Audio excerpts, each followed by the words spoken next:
O texto que Tony nos leu, ele trata de um aspecto importante que a doutrina espírita traz, que é a fé. E o que ele trouxe se encaixa perfeitamente com o que será trabalhado hoje aqui, esse tema que eu estou trazendo, que fala do ponto de vista espírita,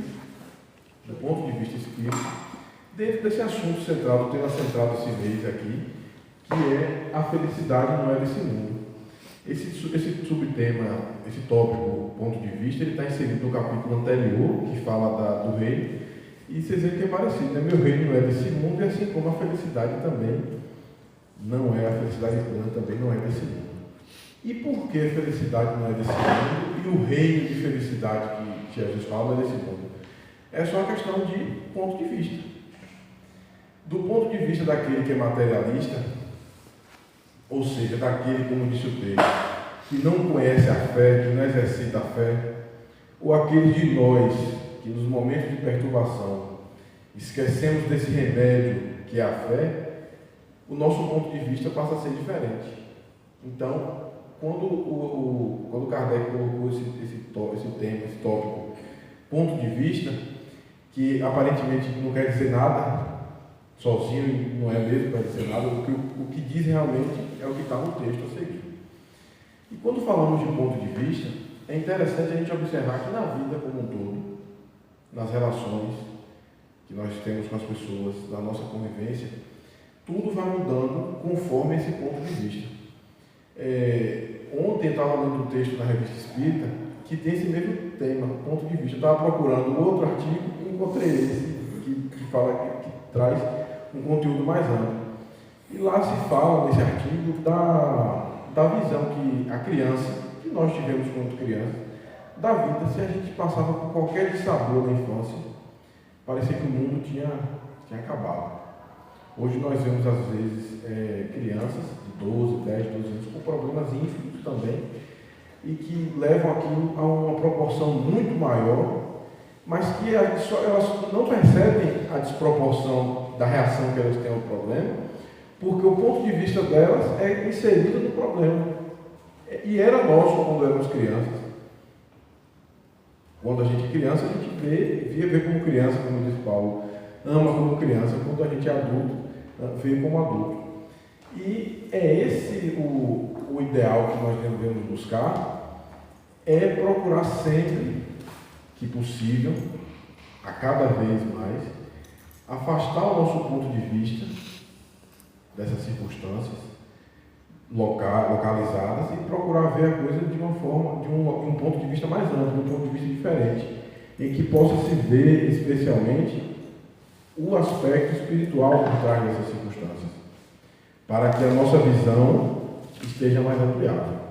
E para ilustrar isso, essa ideia, eu trago aquela imagem ali. O que é que a gente vê ali? Um soldado dando água a alguém que está ali, que está ajudando. Se eu olho aquela imagem da esquerda ali destacada, eu vejo um homem sendo ameaçado, né, prestes a receber um tiro, conforme esse ponto de vista aqui. Mas a imagem toda, ela traz outra informação. Então, como é importante conhecermos as informações o quanto mais completo possível, para que a nossa opinião mude, e como ela vai modificar conforme o conhecimento que eu tenho das informações. E a mensagem espírita, a doutrina espírita, ela vem trazer isso. Ela vem revelar, vem tirar o véu para a humanidade de que a vida material, a vida corpórea, é apenas, e essa visão que nós temos sobre o mundo, que a filosofia chama de cosmovisão, essa visão que nós temos do universo, da vida, enquanto estamos aqui encarnados, não é a verdade absoluta. Ela não compreende, não interpreta e não tem condições de explicar a vida como ela é, pois ela é uma visão limitada. Ela fica aquém de muita coisa, e a fé que foi o texto que foi lido no início, a fé, o mal e o remédio. E quando ele fala que o mal e o remédio, ele diz na verdade que a fé é o remédio. Porque a fé nada mais é do que a crença, mas acima da crença a confiança nessa perspectiva maior. Se nós não tivermos uma confiança, trazendo confiança como sinônimo de fé, se nós não tivermos uma confiança na vida, na felicidade, na vida presente e também na vida futura, uma confiança nas pessoas, uma confiança em Deus, a gente não sai de casa, não faz nada, porque sempre vai estar com uma preocupação maior que talvez nos impeça de executar aquilo que é necessário que nós façamos. Então é necessário, você só faz uma cirurgia, só se entrega ali ao médico para fazer uma cirurgia se você tiver confiança no trabalho dele. Você só entra no avião ali se você tiver absoluta confiança que o piloto tem confiança naquela máquina ali que ele vai voar. Principalmente a gente que é leigo, é difícil imaginar como é uma máquina daquele tamanho voa. Um passarinho passa que vem da tem tanta dificuldade, imagina uma máquina daquele tamanho. Mas quem está ali controlando tem confiança na estrutura que está ali por trás. E fazer o bem, fazer as coisas de uma forma diferente, pensar no próximo, é um ideal revolucionário. Você só faz, quer dizer, a fé permite que façamos isso de forma mais segura. De que eu tenho que fazer isso porque eu vivo num mundo que precisa, que as relações são interdependentes, que as pessoas se interrelacionam, que as minhas ações e as minhas omissões interferem na vida do próximo, e é isso que permite que vivamos, procuremos uma moral superior à nossa, para viver, que é a moral cristã, por exemplo, que nós espíritas adotamos, porque temos aquele padrão ali, aquele modelo, como algo que vai nos levar para adiante. Então, uma vida futura, na expectativa de uma vida futura melhor. A mensagem espírita e a mensagem cristã, ela nos traz esse ideal de vida futura, de confiança nesse futuro, um futuro melhor, um porvir melhor, em que estaremos afastados e não tão mais vinculados a essas vicissitudes e a esses sofrimentos que a vida corporal nos traz. Então, ele traz esse novo olhar, essa lente diferente, essa lente nova, para enxergarmos a vida, as pessoas, os sentimentos, as emoções, os nossos pensamentos. Porque no ideal materialista do mundo que nós vivemos, o nosso pensamento é uma mera ilusão. Você pensou, não vai mudar nada. Você agrediu aquela pessoa, você agrediu porque você foi provocado e passa adiante. Você matou aquela pessoa, você responde pelo crime e vai lá adiante. Você vai responder perante as leis do mundo, ou não, e aquilo ali foi resolvido com o cumprimento da pena. Mas quando passamos a enxergar esse novo olhar, nós percebemos que as ações, como eu disse há pouco, e as nossas omissões, elas alcançam um espectro diferente. As nossas relações, elas não são corporais, meramente corporais. Nós temos relações espirituais que ampliam tudo e mudam totalmente os efeitos e a busca pelas causas dos nossos sofrimentos, das dores. Então, é uma proposta espírita fantástica, comparada com o que nós vemos no mundo aí fora. Nós precisamos conseguir colocar isso dentro da gente, é difícil. Mas se desistirmos é pior, né? Então, precisamos ter confiança na nossa perseverança e que vamos conseguir exercitando. E no livro dos Espíritos, tem uma resposta que fala sobre a felicidade, que é que é esse ideal que nós buscamos, de felicidade na vida futura. Os Espíritos respondem que aquele que se considera feliz aqui na Terra, que se considera pleno aqui na Terra, porque pode satisfazer as paixões, é o que menos esforço emprega para se melhorar. Aquela pessoa que acha que é feliz aqui, não é aquele que é feliz porque fala assim, eu sou feliz pelo que eu tenho, pela minha família, mesmo com a dificuldade, eu procuro ser feliz de forma relativa. Ou seja, eu sou grato pelo que eu tenho e sou feliz por isso. Ou sofro o mínimo possível porque tenho confiança no futuro. Não é esse caso. É esse caso aqui que ele traz, é aquele que, por poder materialmente controlar as relações, poder dominar as pessoas, poder construir, sentir as satisfações todas que o mundo material permite, aquele que se acha feliz por isso, é o que menos esforço emprega para se melhorar, porque ele está preso num ponto de vista, mais uma vez, ponto de vista, muito mais restrito que o nosso. Aqui, nosso aqui eu falo porque somos pessoas medianas financeiramente falando, não estamos submetidos a um poder muito maior, mas uma pessoa, por exemplo, que tem mais possibilidades, que tem mais recursos, ela se vê nessa tentação de se sentir poderosa o suficiente, e esse poder que ela tem, financeiro, econômico, político, qualquer que seja, cria uma bolha ali dentro em que ela vê muito pouco do mundo aí fora. Não conhece a pobreza, não conhece a miséria, não conhece o sofrimento e a dor do próximo. Acontece muito isso, é muito comum. Então, esse indivíduo ele fica restrito e acaba que não consegue, acaba que emprega muitos esforços para se melhorar, porque ele entende que ele está na plenitude, por exercitar as paixões e não virtudes. Muitas vezes começa a expiação desses prazeres efêmeros já nessa mesma vida, que é o caso do indivíduo que, quando tem esse poder econômico todo e a doença vem, uma doença severa, e que os recursos financeiros dele não permitem reverter a condição de saúde. E aí ele se depara com uma montanha de poder, uma montanha de dinheiro, mas que não pode resolver a questão que lhe fugiu do controle. Oi? Eu pensei nele, não quis mencionar, mas é o caso dele, do Steve Jobs, que foi o fundador da empresa do iPhone, a Apple, e que morreu muito jovem, 50 e poucos anos, um dos homens mais ricos do mundo, uma pessoa muito inteligente, mas que o dinheiro, os recursos que ele amealhou não permitiram a recuperação do seu corpo físico. E ele mesmo reconhece no final da vida, no fim das forças, essa dificuldade. Mas certamente, se ele não conseguir espiar nessa mesma existência, porque às vezes não consegue, ele espiará noutra existência tão material quanto aquela. E então, quando os espíritos falam tão material quanto aquela, é porque voltamos ao mesmo mundo, lidamos com as mesmas experiências, com possibilidades diferentes, e aquele vazio existencial de não ter exercitado valores que transcendem a matéria, que transcendem a vida corporal, faz o indivíduo sofrer.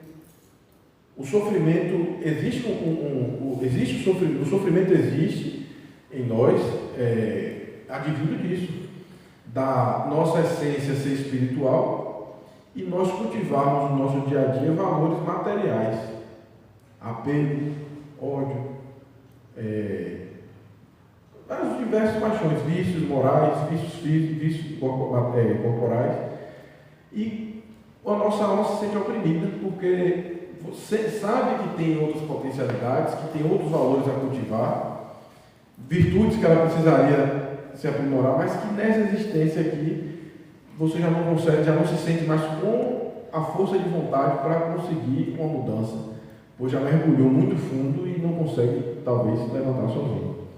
Então, a proposta espírita vem nos trazer que, nesse primeiro momento aqui nessa questão, logo de cara, o quanto o ideal de felicidade, a visão que vamos ter sobre a felicidade, ela vai se moldar, vai se ajustar conforme nós encaramos e vivemos a nossa vida, porque tem indivíduos que são tão ricos quanto ele ou quanto outros, mas que ainda assim fazem da sua riqueza material um instrumento de virtudes, de progresso.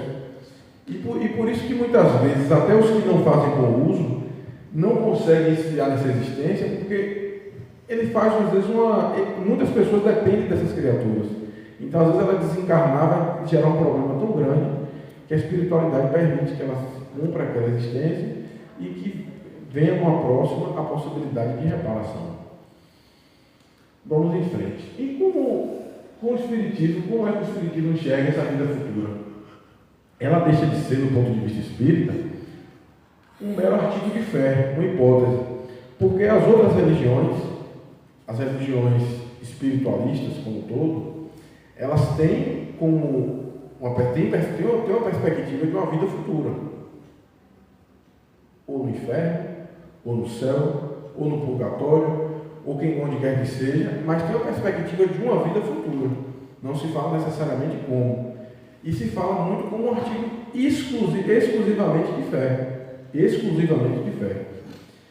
A proposta espírita, a doutrina espírita, ela nos traz uma visão que não vai dispensar da fé, não vai dispensar dessa confiança, mas que, paralelo a isso, utiliza de métodos que são experimentais, que são a opinião de quem veio contar como foi, e vem dizer que a felicidade que vai se encontrar do outro lado não é conquistada com as indulgências materiais, comprando um terreno no céu, não é você no último ato do testamento deixando seus bens para a caridade, não é isso. É pelo cultivo e pelo burilamento da nossa personalidade que se alcança essa felicidade. Então, não é exclusivamente um artigo de fé, é um artigo, acima de tudo, de trabalho.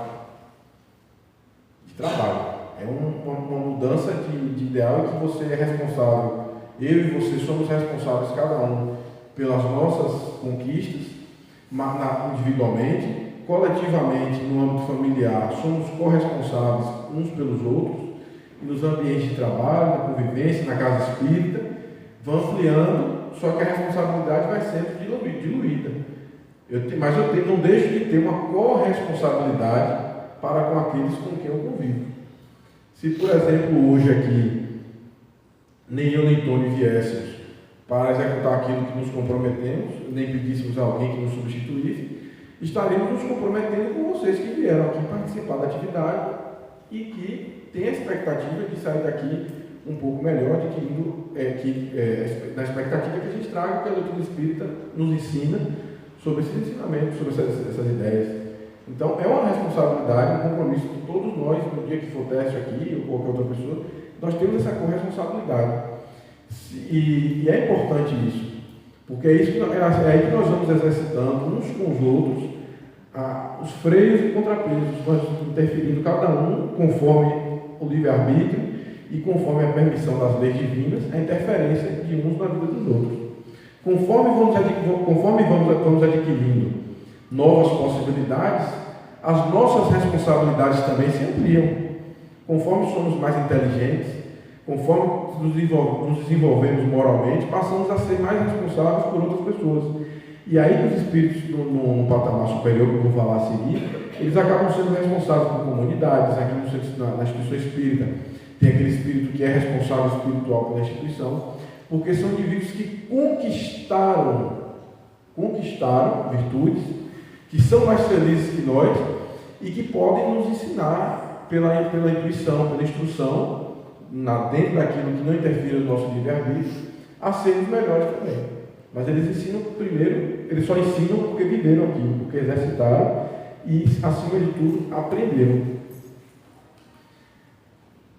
Então, essa visão da vida futura, ela deixa de ser esse artigo de fé para se tornar uma realidade.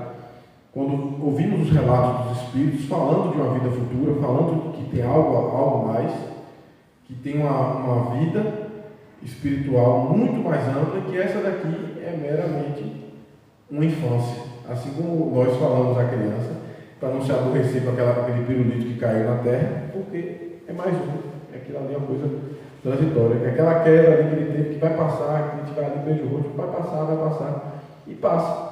Assim como as nossas dores do dia a dia, que a gente tem dificuldade de enxergar que vai passar também, mas esses espíritos superiores, maiores, nos dizem por intuição, por pensamento, que vai passar, que é transitório e que não é para sempre, que tudo passa. E aí prossegue Kardec no Evangelho. É o que sucede ao que encara a vida terrestre do ponto de vista da vida futura. A humanidade, tanto quanto as estrelas do firmamento, perde-se na imensidade. Percebe então que os grandes e pequenos estão confundidos como formigas sobre um montículo de terra, que proletários, trabalhadores e ricos, potentados, são da mesma estatura. Ou seja, essa visão que nós acabamos tendo, por podermos fazer algo do ponto de vista material, que somos maiores ou melhores que os outros por um diploma, por alguma possibilidade, da visão daquele de nós que exercitamos e conseguimos ter essa visão mais ampla da vida futura, todos nós passamos a ser, nessa visão, como formigas sobre um monte de terra, ou seja, todo mundo ali, cada qual batalhando, mas que as possibilidades materiais não são estatura moral, de jeito nenhum, nem possibilidades maiores, porque você tem uma possibilidade potentosa, como diz aqui, que é poder, por ter um poder, exercer um poder maior do que o outro aqui nesse mundo, porque é transitório, vai acabar um dia, o tempo corre, voa e as posições mudam. E lamenta que essas criaturas efêmeras, que somos nós, e tantas canseiras se entregam para conquistar um lugar que tão pouco as elevará, que por tão pouco tempo conservarão. Daí se segue que a importância dada aos bens terrenos está sempre em razão inversa da fé na vida futura. Ou seja, cada vez que quanto mais importância nós damos aos bens terrenos, e aqui não estamos falando só de bens compráveis, estamos falando também de posições sociais, de família, que às vezes nós exorbitamos aquela posição de amor, de cuidado, para uma posição de posse, de domínio. E isso é comum na nossa condição que vivemos. Mas que são posições transitórias. São posições que, quanto mais desenvolvemos a fé na vida futura, esse apego, essa prisão vai se desfazendo. E quanto mais nos apegamos lá, a nossa fé na vida futura está inversamente proporcional, ou seja, está pequena. Quando nos percebemos nessa condição, significa que precisamos exercitar a fé na vida futura para que o nosso apego diminua. Eu vou falar disso melhor adiante. Então, o apego às questões materiais, a importância dada aos bens terrenos está sempre em razão da fé na vida futura. Ou seja, não precisamos exercitar o contrário, que é o quê? O desprezo para com as questões materiais, o desprezo relativo. Não é o desprezo no sentido de que eu vou deixar isso, vou viver exclusivamente uma vida de contemplação. Mas é sempre uma visão de equilíbrio, procurar sempre o equilíbrio entre as duas questões, mas entre uma e outra, a questão espiritual, o valor espiritual maior importância.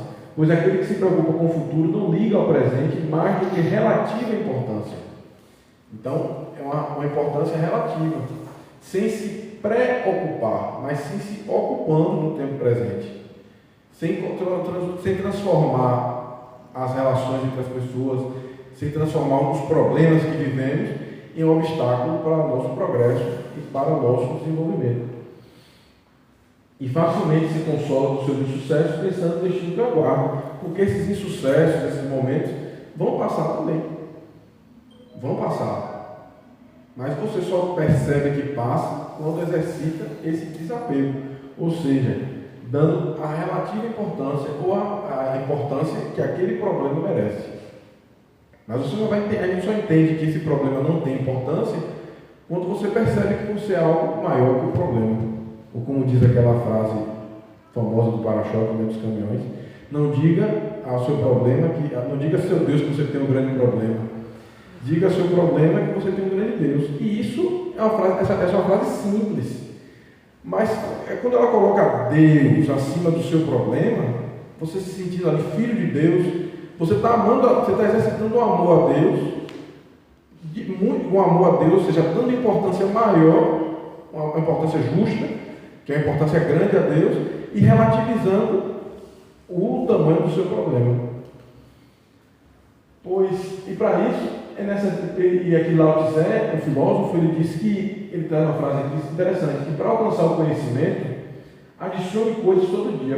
Para alcançar a sabedoria, elimine coisas todo dia. E onde é que entra isso?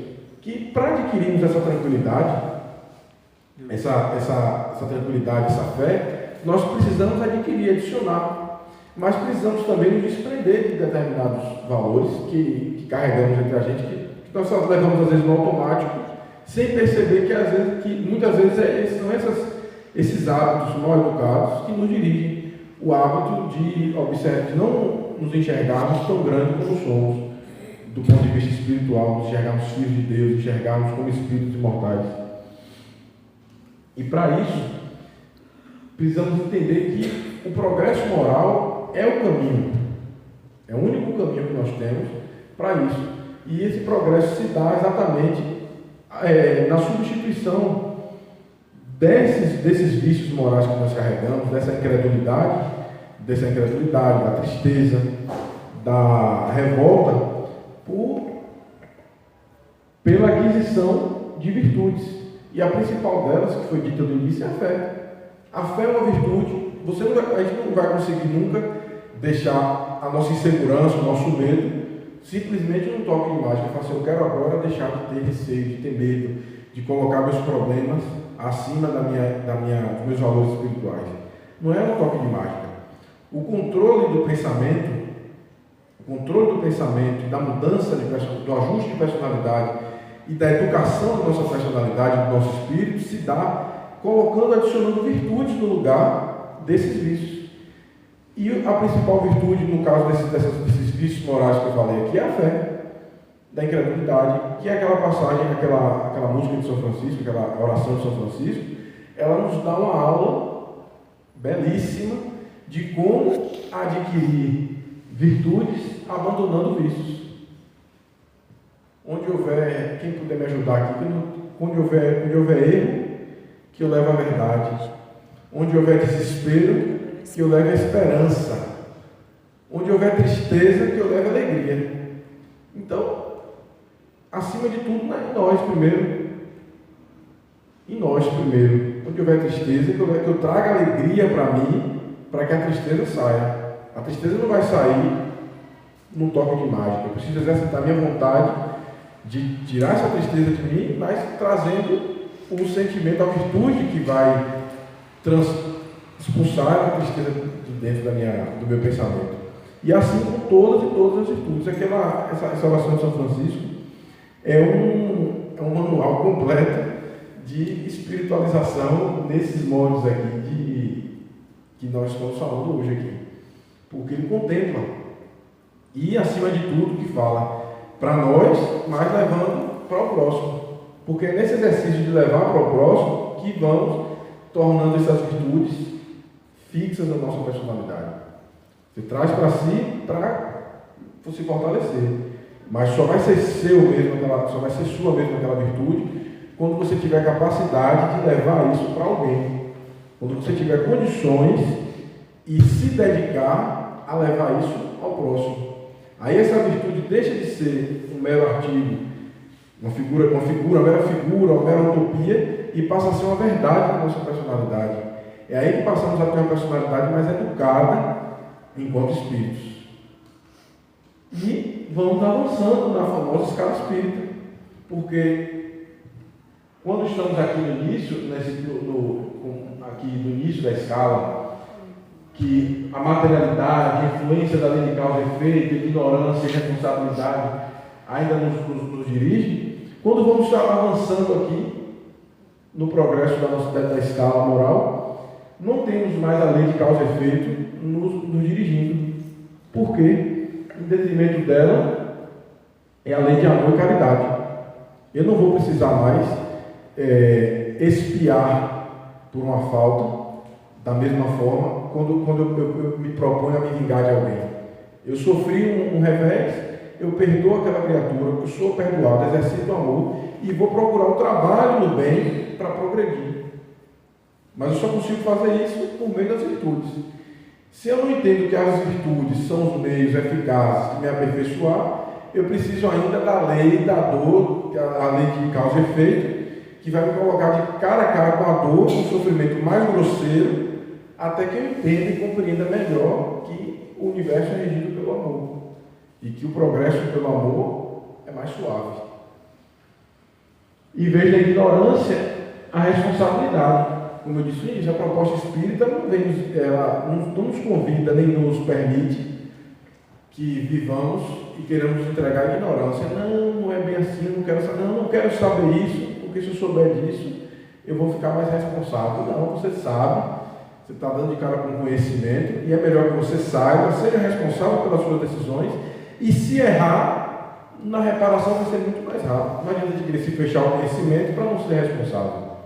E quando crescemos espiritualmente, nós vamos buscar cada vez mais o conhecimento, exatamente para que sejamos cada vez mais responsáveis e saibamos e possamos administrar melhor essas novas responsabilidades.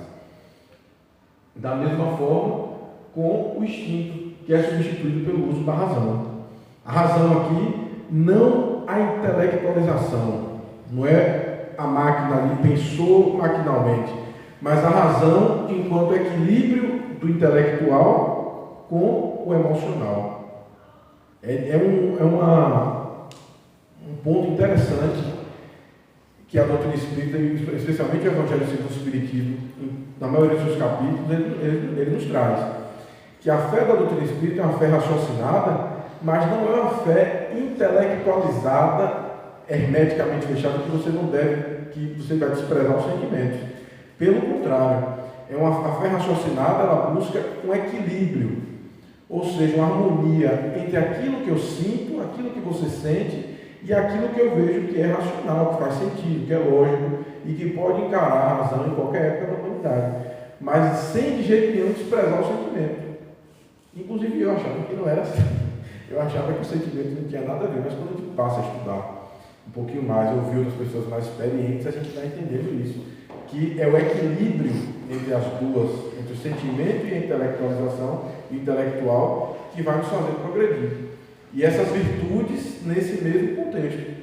A nossa intelectualização precisa de mais amor, precisa de mais alegria, e o nosso sentimento também, para que possamos avançar e viver cada vez mais nesse mundo sem sermos do mundo. Que é o quê? É entender que a vivência da existência corporal não nos torna necessariamente presos e determinados a viver como o mundo nos colocou, com a posição que o mundo por vezes nos coloca. Significa que estar aqui, eu estando aqui, mas sendo um ser espiritual, eu preciso trazer os valores e os ideais espirituais para a vivência aqui. Não querer transformar minha vivência espiritual, pegar os valores do mundo corporal e querer colocar lá. E o que isso quer dizer na prática? Eu não posso querer trazer, por exemplo, trazer para a minha família, para a construção do meu lar, os valores que o mundo traz, porque eu acho que é comum que seja assim. Ou como a música da Gabriela, eu não nasci assim, vou morrer assim, vou crescer assim, porque Gabriela nasceu assim. Não é dessa forma. Eu preciso procurar sempre, cada vez mais, que me for possível, o conhecimento, a leitura, o exercício daquilo que eu estou estudando, para que eu me aperfeiçoe. Não tem outro caminho. O caminho do progresso é o exercício, para que nos tornemos melhores. Então, fechando a doutrina do Espiritismo, ele acaba nos dando essa notificação, como diz aqui o texto do Evangelho. Ele dilata, ou seja, ele amplia o pensamento e rasga novos horizontes. Em vez dessa visão restrita, ele mostra a solidariedade que conjuga todas as existências de um mesmo ser, todos os seres de um mesmo mundo e os seres de todos os mundos, permitindo, ou seja, facultando assim, uma base e uma razão de ser, a fraternidade universal. Com essa visão aqui, eu não preciso odiar meu irmão que é islâmico, porque ele nasceu no país, porque ele tem outra crença, quando eu entendo que todos nós estamos fraternalmente submetidos às mesmas leis, em que pese as crenças serem diferentes. Nem tampouco ao irmão mais próximo, que professa outra religião e que às vezes não gosta de mim, porque eu sou de uma forma, até por eu estar errado, mas eu preciso reconhecer que nós, fraternalmente falando, nós estamos todos vinculados, nós todos estamos solidariamente conjugados. E essa solidariedade entre as partes do mesmo todo explica o que o inexplicável se apresenta. Kardec aqui fez uma...